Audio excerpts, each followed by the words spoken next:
നിത്യ നിയമത്തിൻ്റെ രക്തത്താൽ ആടുകളുടെ വലിയ ഇടയനായ നമ്മുടെ കർത്താവായ യേശു ക്രിസ്തുവിൻ്റെ ധന്യനാമത്തിൽ എല്ലാവർക്കും പ്രഭാത വന്ദനം. ഇത് പ്രഭാത സന്ദേശം. നമ്മുടെ ജീവിതത്തിൽ വളരെ സുപ്രധാനമായ ഒരു കാര്യമാണ് നമ്മുടെ ജീവിതത്തെ പരാജയപ്പെടുത്തുവാൻ അല്ലെങ്കിൽ നമ്മുടെ ജീവിതത്തെ മടുപ്പിക്കുവാൻ, നാം വിജയത്തിലേക്ക് വരാതിരിക്കുവാൻ നമുക്കെതിരായി പ്രവർത്തിക്കുന്ന ഈ ലോകത്തിലൊരു ശക്തിയുണ്ട്. അത് പൈശാചിക ശക്തിയാണ്. നമ്മെ അനുഗ്രഹിക്കുവാനും നമുക്ക് ദൈവികമായ ഉയർച്ചകളും നന്മകളും ലഭിക്കേണ്ടതിന്, നമ്മെ നല്ല രീതിയിൽ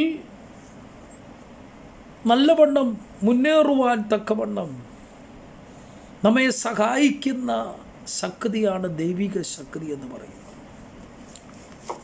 തീർച്ചയായിട്ടും നാം പഠിച്ചു നോക്കിയാൽ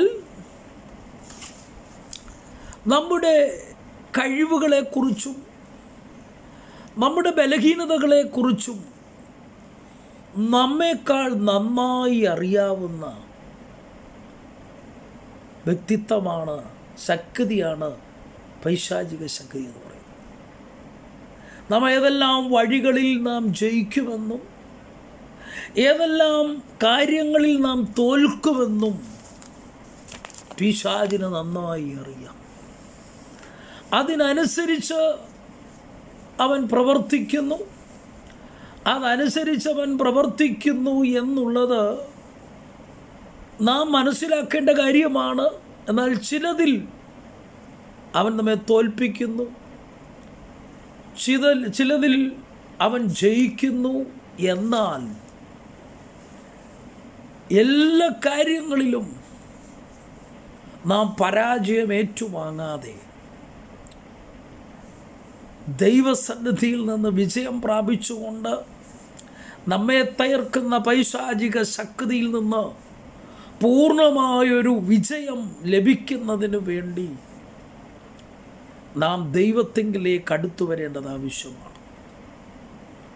എഫേസ്യ ലേഖനം 6-ാം അധ്യായം നമ്മൾ വായിക്കുമ്പോൾ അതിൻ്റെ 10-ാം വാക്യത്തിൽ പൗലോസ് ശ്ലീഹ ഇങ്ങനെ പറയുന്നു: ഒടുവിൽ കർത്താവിലും അവൻ്റെ അമിത ബലത്തിലും ശക്തിപ്പെടുവീൻ.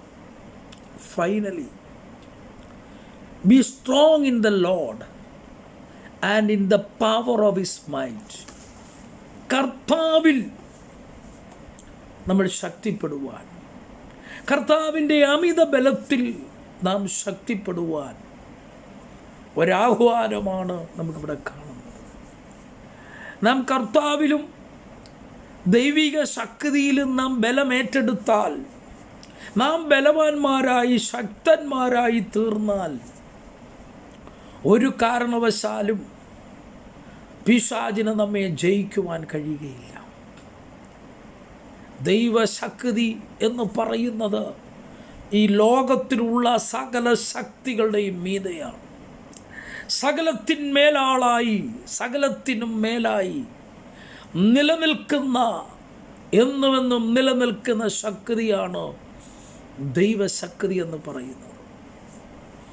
പൈശാചിക ശക്തിയൊക്കെ അതിൻ്റെ ശക്തി കെട്ടടങ്ങുവാൻ സമയമടുത്തുകൊണ്ടിരിക്കുകയാണ്.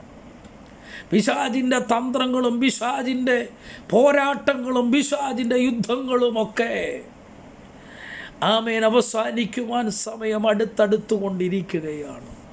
എന്നാൽ അപ്പോൾ തന്നെ അവൻ്റെ ശക്തി ഏറ്റവും അധികമായി വെളിപ്പെട്ടുകൊണ്ട് നിൽക്കുന്ന പിശാചിനെ സംബന്ധിച്ച് അവൻ അന്ത്യസമയം കൂടിയാണ്.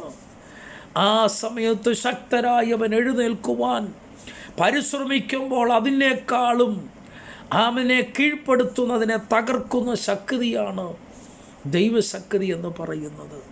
അതുകൊണ്ടാണ് പൗലോസ് ശ്ലീഹ പറയുന്നത്, കർത്താവിൽ നാം ശക്തിപ്പെടണം, അവൻ്റെ അമിത ബലത്തിലും നാം ശക്തിപ്പെടണം. കർത്താവിൽ നമുക്ക് ശക്തിപ്പെടാം, കർത്താവിൻ്റെ ബലത്തിൽ നമുക്ക് ശക്തിപ്പെടാം. ഈ ലോകത്തിനെല്ലാ ശക്തികളെയും തകർക്കുവാൻ കഴിയുന്ന ദൈവശക്തിയിൽ നമുക്ക് ആശ്രയിക്കാം. ദൈവമായ കർത്താവ് നമ്മെ അധികമായി സഹായിക്കട്ടെ.